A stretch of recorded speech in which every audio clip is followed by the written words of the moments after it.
The professor gives a lesson. Cardoni came into Inspector Kelly's office yesterday, Said Fordney to his criminology class. I want to speak to you alone, Chief. he said, eyeing me with frank suspicion. It's all right, go ahead.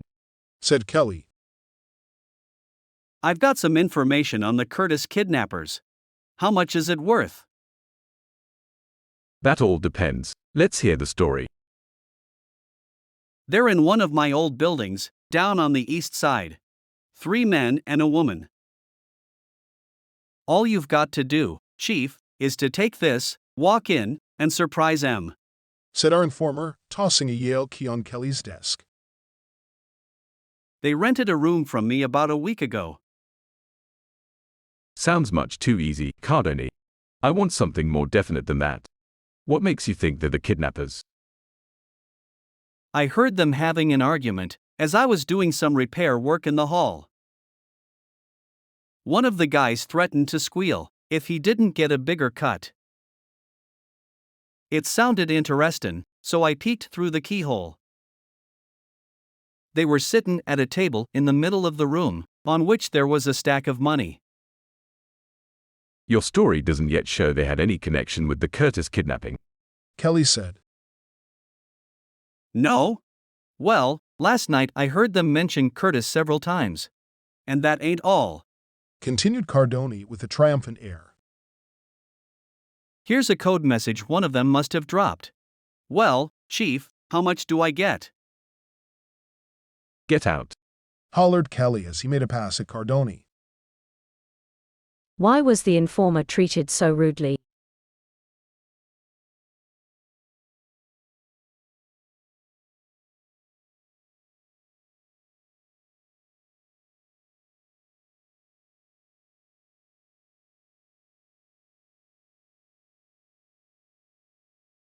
The informer, Cardoni, was treated rudely by Inspector Kelly because his information was not substantial enough to establish a clear connection between the suspect and the Curtis kidnapping case.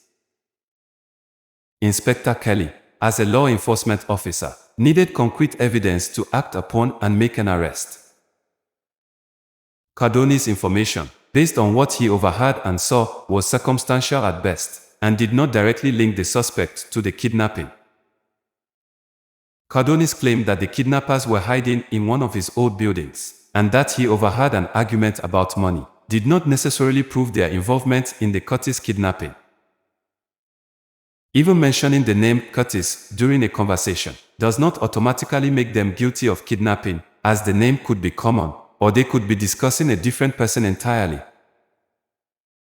Without stronger evidence or proof of the suspect's involvement, Inspector Kelly couldn't act solely based on Cardoni's words. He was likely frustrated that Cardoni wasted his time with insufficient information, and possibly felt that Cardoni was trying to exploit the situation for personal gain by asking how much his information was worth. As a result, Kelly's response of telling Cardoni to get out and making a pass at him was a way of expressing his displeasure and dismissing the unreliable informant.